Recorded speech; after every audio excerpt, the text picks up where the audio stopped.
느부갓네살이라고 하는 왕이 있죠. 원래 뜻은 느보 신이 국가를 지켜주신다, 뭐 이런 의미를 가져요. 그러니까 이 사람은 태어나면서 신적 존재처럼 자랐어요. 나는 왕이고 그리고 신이야. 뭐 이거는 뭐 바빌론뿐만 아니라 애굽, 고대 애굽도 마찬가지죠. 파라오다, 태양의 아들이다. 태양 시인이 나에게 이 애굽, 이집트를 주었다. 이 느부갓네살 왕은 기원전 한 600년경에 당시 뭐 최고 강대국이죠. 애굽을 점령했습니다. 그러니까 뭐 세계를 꺾은 거나 다름이 없죠. 전쟁에서 애굽하고 이겼으니까, 최고의 강대국하고 전쟁에서 이겼으니까. 그리고는 588년도경에 예루살렘 와서 한 2년간 전쟁을 하면서 586년도에 결국 예루살렘 성전이 멸망하죠. 그래서 시드기야 왕을 비롯해서 많은 사람들을, 정치적인 지도자, 종교적인 지도자들을 다 끌고 바벨론으로 유폐의 길로 이제 떠나게 됩니다. 뭐 이때 가장 위대했던 예언자는 예레미야입니다. 물론 그리고 이사야서 40장부터 이후에는 바벨론에서 일어나는 그 예언들이 나타나기 때문에 흔히 편의상 그전 1장부터 40장까지는 1이사야, 그 예언의 내용이 주로 바벨론 끌려가기 전에 대한 내용이 나와서 성서학자들은 편의상 제1이사야다. 그리고 40장 이후부터는 바벨론에서 되어지는 것을 예언하기 때문에 제2예언사다. 뭐 이렇게 이제 편의상 구분합니다.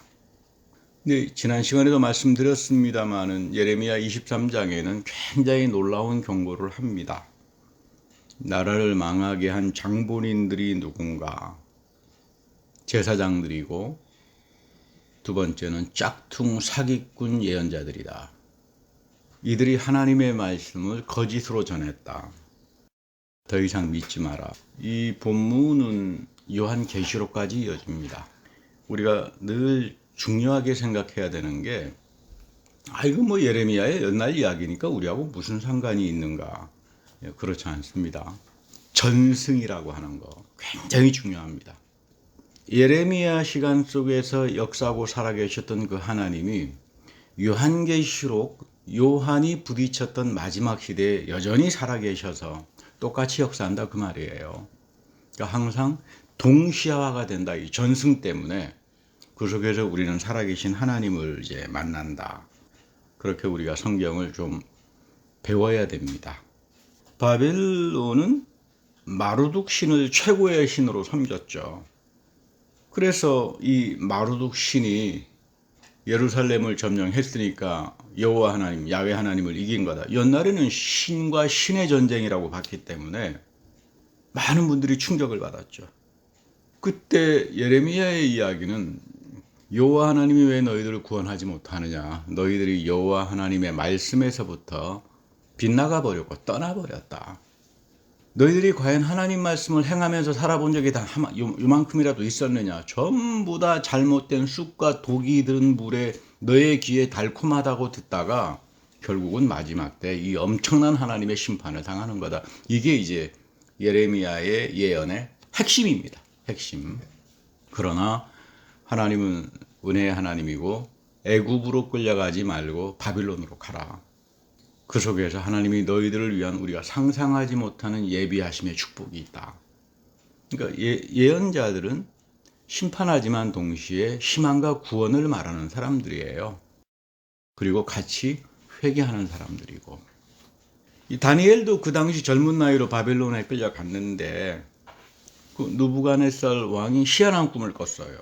꿈이 너무나 희한해요. 뭐 중앙에 한 나무가 있는데 높이가 높고 나무가 견고하고 하늘에까지 닿았고, 잎사귀에는 열매가 주렁주렁 달려있고, 뭐 들짐승이 뭐 그 그늘에 와서 앉아있고, 공중에 나는 새도, 뭐 이 정도 되면 얼마나 아름답고 생명을 주는 그런 풍부한 나무겠어요. 그런데 다니엘이 이 꿈을 듣고 하는 이야기가 왕이여, 누부갓네살 왕이여, 이 나무는 당신입니다. 놀라운 이야기죠. 지금 이 표현 속에는 다니엘의 굉장한 신앙 고백이 담겨져 있어요. 우리가 믿는 이스라엘의 하나님이 느부갓네살 왕 당신에게 금머리로 정했다. 너희들이 믿는 느보신이나 너희들이 최고의 신으로 믿는 마루둑이 아니라 여호와 이스라엘 하나님이 세상을 다스리시는 분이고 너에게 이걸 허락했어. 그러니까 정신 똑바로 차려, 그 이야기예요. 그러니까 여러분, 우리가 구약을 위해 조금씩 이제 공부하기 시작합니다만 그만큼 중요하기 때문에 구약의 가장 중요한 부분은 뭐 다른 건 다 중요하지만 신명기라고 그랬죠. 이 신명기를 중심으로 해서 신명기 이전하고 신명기 이후에 모든 되어지는 것들이 신명기적 관점으로 이루어집니다. 신명기적 관점이다. 그게 뭐냐면 쉐마 이스라엘이죠. 너 이스라엘아 들어라, 하나님은 한 분 하나님이고, 이 고백이 나오는 겁니다. 그건 여러분, 뭐 예수님께서도 복음서에서도 쉐마 이스라엘의 기도를 하고 굉장히 중요하게 강조를 하죠. 그래서 신명기가 아주 중요합니다. 이 신명기는 북왕국 이스라엘이 기원전 한 720년 정도에 아수르에게 멸망했어요. 그곳에 있던 선지자들이 남왕국 이스라엘로 도피를 하면서 이 신명기책을 들고 옵니다. 그래서 그 당시도 남왕국 이스라엘도 우상숭배가 가득 차니까 이거 내놨다가는 이 남왕국의 이 짝퉁 제사장들, 선지자들, 이 사람들이 이 신명기를 없애버릴 거다. 그래서 성전에 숨겨놔요. 뭐 나중에 제대로 된 임금이 나오거나 시절이 좋아지면 숨겨놨습니다. 열왕기하 22장에 보면 그 이야기가 나오죠. 요시야 왕 18년 때, 이때가 대략 한 600년도 정도로 봅니다만은 성전을 보수공사하다가 대제사장 hil기야가 율법책을 발견했다, 그 말이 나와요. 이 율법책이 신명기 토라입니다. 그래서 이 신명기 말씀을 읽고는 요시야 왕이 옷을 찢고 회개를 하고 전국적으로 회개하고 대대적인 종교개혁을 시도하고 그동안 이 사기꾼 제사장들 전부 다 척결해버립니다. 그런데 안타깝게도 요시야 왕이 애굽하고 전쟁하러 나갔다가 죽고 사망하고 난 이후에 또다시 남왕국은 거짓 선지자들의 타락으로 부패로 내려오다가 결국 바벨론에게 멸망한 이런 역사적인 배경을 갖습니다. 우리가 성경 전체를 이해하는데 가장 중요한 관통하는 흐름이 있어요. 이 관통하는 흐름을 전승이라고 합니다. 메이저 전승이다. 창세기에서 요한계시록까지 이 메이저 전승을 붙들고 우리가 신앙생활하는 게 아주 중요합니다. 그게 뭐냐면 출애굽 19장에 나오는 메이저 전승이에요. 너는 제사장의 나라가 되고 거룩한 백성이 될 거야. 하나님의 언약의 축복이죠. 이것은 여러분 베드로후서 2장에서 그대로 전승되어서 우리에게 이어집니다. 이것을 좀 어려운 말로 복음의 토라다 이렇게 말합니다. 이 복음은, 복음의 토라는 복음 안에 담겨져 있는 전승의 율법은 폐해지지 않는다. 세상 끝날까지 간다. 그런 뜻입니다. 그러니까 이 복음의 토라, 나는 구원과 은혜를 지금 여기서 누리고 살아가는데, 하나님의 시민권을 가지고 살아가는데 하나님이 명령한 전승은 내가 지키고 살겠다. 그래서 복음의 필수적인 형식이다 이렇게 말하죠. 복음의 필수적인 형식이다. 그러니까 구원의 영원성이 나의 삶의 현재화가 된다. 죽어서 천당 간다. 이게 구원이 아니라 이 하나님의 전승의 영원성이 여러분들의 삶 속에 현재화가 되어서 여러분들을 축복의 삶으로 이끌어 가신다. 여러분, 이거를 체험하는 사람들이 구원받은 사람이라고 말을 해요. 그 성경은 보면 하나님과 나의 언약 관계, 계약 관계를 혼인 관계로 표현합니다. 출애굽기 13장에 보면 테필린이라고 하는 게 나와요. 테필린. 오늘날도 보면 유대인 그 랍비들 보면 그렇게 하고 나오는 사람들 있죠. 이 토라의 말씀, 구약 성경의 말씀을 구절에다가 써서 두 개의 작은 상자에다가 놓고 팔과 머리에 이잖아요. 팔에도 있고 머리에도 있고. 그리고 이 상제는 묶습니다. 묶으면서 나의 손에 기호가 되게 하고 내 이마에 표가 되게 한다. 그래서 나는 이것을 통해서 하나님이 세상 끝날까지 이어가신다라고 하는 전승의 축복에 나는 참여하는 자가 된다. 결속한다. 그러니까 모든 모세와 아브라함과 이들에게 주어진 축복이 바로 나를 위한 것이 된다. 이거예요. 이거. 테필린이라고 하는 의미가. 묶는다, 결속한다. 그러니까 여러분, 하나님 말씀은 그건 뭐 고리타분하게 옛날 이야기, 이런 이야기가 아니에요. 성경 자체의 성격이 그렇습니다. 테필린이다. 여기서 여러분 라틴 말에 종교란 말이 나옵니다. 종교. 렐리가레 라틴 말로. 여기서 릴리전이란 말이 나오죠. 다시 리전, 묶는다, 결속한다 이런 뜻이에요. 이게 메타노이아죠. 내가 하나님 말씀으로부터 하나님으로부터 결속된 거에서부터 내가 멀리가 있었구나. 다시 묶는다 나를. 하나님과 다시 내가 연합하겠다. 그래서 하나님이 주시는 생명과 은혜의 원천을 내 삶 속에서 새롭게 하면서 누리면서 살겠다. 여러분 이것이 믿음입니다. 그렇잖아요? 하나님은 여러분들을 불러서 언약을 맺게 했어요. 그 언약의 중심은 누구냐면 예수 그리스도의 십자가 복음이에요. 그리고 성령의 다시 오심. 여러분들은 여기에 결속된 사람들이에요. 여기에 묶여진 사람들이에요. 그래서 나는 예수 그리스도의 십자가 부활과 성령 앞에서 항상 두려움과 떨림을 가지고 그분을 예배하고 세상에 나가서는 그분이 하신 말씀을 실행에 옮기고 듣고 그러면서 다시 결속시키고 이런 삶을, 이런 체험을 살아가는 사람을 가리켜서 우리는 너는 제사장의 백성이요 제사장의 나라의 사람이 될 거다. 이거를 이어가게 되는 겁니다. 그러니까 가장 중요한 것은 이러한 체험을 가지고 살아가는 사람을 가리켜서 성경에서는 야다라고 말합니다. 히브리 말로 야다. 깊은 영적인 지식이다.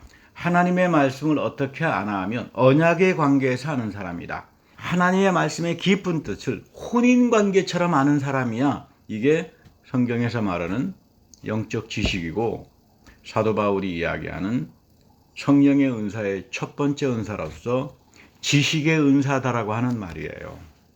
그러니까 여러분 피상적으로 성경을 알다가는 한 줄도 이해 못합니다. 나에게 이 야다가 있나? 그거를 하려면 나는 제사장의 백성으로 살아가고 있나? 하나님의 명령과 전승에 나를 결속시켜서 묶여서 살아가나? 세상에 나가서? 그런 예배를 내가 신령과 진정을 가지고 드리고 있나? 여기에서만 다시 말하면 남겨진 자들이 되는 거고 이사야도 두고두고 구원이라고 하는 걸 이야기할 때 이렇게 살아가는 사람들이 구루터기고 남겨진 자고 이들에게 하나님의 구원이 있다. 이 전승을 여러분 바울을 읽어보세요. 그대로 그 전승을 가져오잖아요. 바울도 끊임없이 너희들은 남은 자로 살아가라. 우리 모두가 다 구원받는 거 아니다. 하나님 보시기에 이런 삶을 살아가는 사람들을 남겨놓고 세상을 하나님께서 놀랍게 변화시켜 나가는 거다. 이런 말을 합니다. 그런데 결국은 느부갓네살 왕은 신명기에 보면 왕은 이렇게 살아야 돼. 근데 그거 다 무시했죠. 뭐 내가 이 세상을 다 제패했어. 교만했다가 그냥 미친 사람이 돼버리고 말죠. 느부갓네살 왕이 신명기를 읽고는 내가 지금 하나님 나에게 이 모든 권세를 주신 분은 여호와 하나님이로구나. 그렇게 살았더라면 아마 고레스처럼 위대한 왕으로 기록되지 않았을까 하나님 보시기에. 근데 뭐 혼자 교만하고 폼 잡다가 결국은 미친 사람이 돼버립니다. 우리 이사야서 14장 12절에 가보면 그 유명한 말이 나오잖아요. 너 아침아들 새벽 보라. 내가 하늘에서 떨어졌구나. 너가 교만해서 높은 하늘에 올라가겠다고 하다가 가장 높으신 하나님과 같아지겠다고 하다가 너는 수월의 땅 밑구덩이에 맨 밑바닥으로 떨어졌구나. 여러분 이거는 단순한 신화론적인 이야기가 아니에요. 그 당시 이런 신화론적인 내용을 가져서 이사야는 그 당대의 정치나 문화나 모든 경제를 하나님의 말씀에 비추어서 비판하는 겁니다. 이 새벽별, 계명성이라고 하는 말은 라틴 말로 루시퍼죠.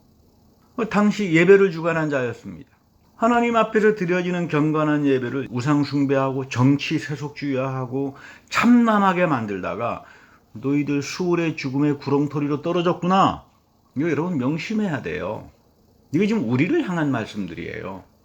모세를 향해서 끊임없이 괴롭혔던 사람 두 그룹이 있습니다. 하나는 우파입니다. 금송아지 갖다 놓고 맨날 가서 춤추고 했던 이 우상숭배자들이에요. 아론도 거기에 속해 있었던 사람이죠. 그런가 하면 말을 잘하는 좌파들이 있었습니다. 고라였죠. 너희들 믿음의 생활이라고 하는 것은 이런 양쪽 길로 가다가는 큰일 난다. 전부 다 수월의 구렁텅이로 빠져버리고 만다. 하나님의 말씀이 정의이기 때문에, 세상의 정의하고 하나님이 말씀하시는 정의가 틀리기 때문에 하나님이 사랑하는 공의로움과 정의를 가지고 살아가라. 너희들은 그때부터 놀라운 하나님의 역사가 너희들에게 나타날 것이다. 그런 이야기입니다. 이 루시퍼의 이야기는 요한계시록에서 또 나옵니다. 오늘 요한계시록 말씀에 나 예수는 교회들을 위하여 내 사자를 보낸다. 천사들을 보낸다. 이것들을 너희에게 증언하게 할 거다. 나는 다윗의 뿌리요 자손이니 곧 광명한 새벽별이다. 이 새벽별이 루시퍼예요.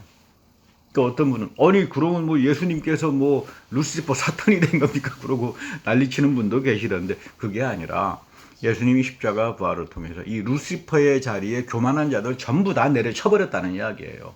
그 여러분 교회는 이 예수의 십자가 부활 성령의 오심 이거를 떠나기 시작하면 세상에 눈 돌리기 시작하면 정치 권력 무슨 돈 이런 데 눈 돌리기 시작하면 그때는 우리는 전부 다 수월로 떨어져 버리는 존재가 된다. 이거를 지금 경고하는 거예요. 바울의 표현에 보면 우리가 예수 그리스도 안에 계신 하나님 이런 표현이 가끔 나옵니다. 흔히 사도 바울은 18번으로 예수 그리스도 안에 너희들이 있다. 이 표현을 많이 썼어요. 엔 그리스도. 너희들은 예수 그리스도 안에 있으니까 예수 그리스도 안에서 살아가니까 너희들 이렇게 살아야 한다. 윤리적인 내용들도 많이 이야기하는데 특별히 예수 그리스도 안에 계신 하나님이라고 하는 표현이 나옵니다. 이거 좀 달라요. 이 표현이. 이게 무슨 뜻일까? 예수 그리스도 안에서 일으켰던 하나님의 은혜와 성품을 알고 살아가라. 이것을 객관적인 은혜라고 말합니다. 예수 그리스도 안에 나타난 하나님의 은혜. 이 객관적인 은혜는 여러분 성경을 배우지 않으면 절대로 모릅니다. 우리 모두는 은혜 그러면 내 심리적이고 내 주관적인 것만 생각해요. 내가 뭐 어려운 일을 경험했을 때 기도를 했더니 하나님이 나에게 이렇게 들어주셨어요. 그거 좋은 겁니다. 그건 주관적인 은혜예요. 근데 바울이 특별히 예수 그리스도 안에서 일으키셨던 하나님의 그 풍성함과 그 객관적인 은혜는 우리는 말씀을 배우지 않고는 한 줄도 이해를 못합니다. 이 예수 안에서 일어났던 사망과 저주를 패퇴시킨 루시퍼의 자리를 패퇴시켜버린 그리스도의 은혜가 나에게 오면서부터 나를 좌절하게 했던 것들 모든 세력들 철장으로 부셔버립니다. 그러니 나는 이 기쁨을 가지고 하나님의 말씀을 지키면서 내 삶에서 체험할 겁니다. 이게 주관적인 은혜죠. 우리가 좀 명심해야 됩니다. 은혜는 객관적인 은혜가 있고 주관적인 은혜가 있구나. 나의 주관적인 은혜가 풍성해지려면 예수 그리스도 안에서 일으키신 그 하나님을 알아야 돼요. 그래야 우리가 제대로 된 믿음의 삶을 그 예루살렘의 시민권을 가지고 살아간다. 이 굉장한 말들이죠. 요즘 대한민국은 보니까 세대 간의 전쟁처럼 2030들이 굉장히 지금 세대 격차 때문에 갈등을 일으킨다는 염려하는 분들도 계시는데 저는 이번 주에 굉장히 관심을 가지고 봤던 데가 독일 선거였습니다. 독일에 있는 친구 목사하고 대화를 하면서 이 어떻게 된 일이냐. 독일에서 아페데라고 하는 다시 말하면 굉장히 극우 정당이 압승을 했어요. 물론 수상은 프리드리 메츠라고 하는 아주 중도 보수파가 이제 압승을 했는데 가만히 말을 들어보니까 이게 성경적인 거더라고. 다른 게 아니에요. 이 젊은 세대들, 그 독일의 2030 세대들이죠. 맨날 우리 선배 조상들은 너희들 홀로코스트 때문에 너희들 회개하면서 살아야 된다. 하도 억림을 당하다가 보니까 여러분 에스겔에 보면 예레미야에 끌려가서 왜 3대째 우리 조상들이 저지른 죄로 우리가 이거를 다 안고 살아야 됩니까? 이 반란이 일어난 거예요. 참 맞는 이야기다. 이 문화적인 침존도라고 하는데 저도 가끔 한국에 나가서 2030 사람들 만나보면 깜짝 놀랄 때가 있어요. 전 세계적으로 자존심이 제일 강한 사람들이에요. 대한민국의 2030. 왜 그러냐면요. 우리가 이래봬도 한류로 세계를 제패했다. 우리 선배들은 맨날 뭐 일제시대 뭐 중국 속국 이러는데 우리는 한류로 세계를 제패한 사람이 아니냐 뭐 엄청난 그 한류가 대단한 거죠. 근데 왜 우리 맨날 뭐 중국의 속국에 대라 그러냐 뭐 바질하라 그러냐 이러니까 이 사람들이 가만히 있겠어요. 이건 잘못된 거다. 여러분 이제 이런 현상들이 세계적으로 나타나는 겁니다. 대한민국도 독일도 지금 프랑스도 지금 간달간달 한다 그래요. 이거 요한계시록에서 이야기하는 이 에온이 바뀌는구나. 세계가 바뀌는구나. 뭐 이거를 가지고 뭐 좋게 보는 사람도 있고 위험하게 보는 사람도 있고 다양할 겁니다만 우리 하나님을 믿는 사람들은 성경을 통해서 볼 수 있어요. 성경을 통해서 모든 좋은 일이든 나쁜 일이든 위험스러운 부분도 있고 기회의 부분도 있고 다 그런 거예요. 양쪽으로 나누어서 너는 뭐 이런 입장이니까 나는 이런 입장이니까 서로 정죄하고 교회에서 정치 때문에 서로 싸우고 여러분 이거는 하나님께서 가장 싫어하는 거예요. 또 여러분 우리가 하나님 보시기에 뭐가 정의냐? 하나님의 정의는 용서하는 거잖아요. 그 속에서 우리가 그 가치를 가지고 살아가는 게 참 중요하다 이런 생각을 해봅니다. 바울은 오늘 데살로니가 교인들을 향해서 이 전 배경을 보면 이 사도행전 17장에서 아주 바울이 고생하면서 데살로니가 교회를 세웠죠. 거기에 가장 유명한 말씀이 이겁니다. 하나님의 뜻을 알려주세요. 뭐 여러분 그렇잖아요. 목사님 하나님의 뜻이 뭔지 모르겠습니다. 뭐 저도 참 난감합니다. 그런 말을 들을 때는. 이 데살로니가 교인들도 바울 선생에게 하나님의 뜻이 뭡니까? 우리가 고생합니다. 박해하는 사람들이 있고 여러 가지 어려운데 우리 사도 바울 선생도 방해하는 유대인들이 많았죠. 근데 바울이 단 한마디로 이야기합니다. 너희들 하나님의 뜻이 간단해. 대단한 이야기죠. 항상 기뻐하라. 쉬지 말고 기도하라. 그리고 범사에 감사하라. 여러분 오늘 읽었던 데살로니가 전서에 깔려있는 내용입니다. 이게 배경으로서. 많은 분들은 이거 말이 안 된다. 어떻게 사람이 항상 기뻐할 수 있느냐. 어떻게 하면 밥도 먹지 않고 쉬지 않고 기도만 할 수 있느냐. 누가 범사의 모든 일에서 하나님을 향해서 감사할 수 있나. 따지는 분들이 계세요. 뭐 그렇게 따지는 거 여러분 절대 나쁜 거 아닙니다. 그런가 하면 무조건 믿자. 그래서 이름까지도 바꾸는 분이 계세요. 뭐 이 기쁨, 뭐 박감사. 그런데 여러분 이 바울의 본문을 이해하려면 예수 그리스도 안에서 일으켜졌던 그 하나님을 모르면 이 내용을 알 수가 없어요. 객관적 은혜죠. 하나님이 너를 영원한 저주의 사망에서 해방시켰다. 그리고 이 사랑에서 너희들 데살로니가 교인들아 아무도 떼어놓지 못한다. 어떤 박해가 오더라도 예수 그리스도 안에서 하나님이 일으켜 놓으신 이 엄청난 기적과 은혜의 사건은 그 누구도 떼어놓지 못한다. 그러니까 너희들은 환난 가운데서 기뻐할 수 있는 영적 특권을 가진 사람들이다. 이런 이야기입니다. 두 번째, 여기에서 하나님의 거룩한 성품이 계시가 된다. 이 하나님의 성품의 거룩한 계시는 기도죠. 하나님이 너희들을 위해서 간구한다. 참 놀라운 말씀이죠. 너희들 안에 성령의 신음소리가 있고 예수 그리스도가 하나님 우편에서 너희들을 위해서 중재를 한다. 너희들을 위해서 성령과 그리스도가 기도를 하는데 너희들이 염려할 부분이 없다. 그러니까 너희들 기도해야 돼. 기도는 하나님의 성품에 참여하는 거야. 근데 여기 원문을 보면요. 쉬지 말고 기도하라고 하는 말의 원래 본뜻이 좀 그리스말로 깁니다.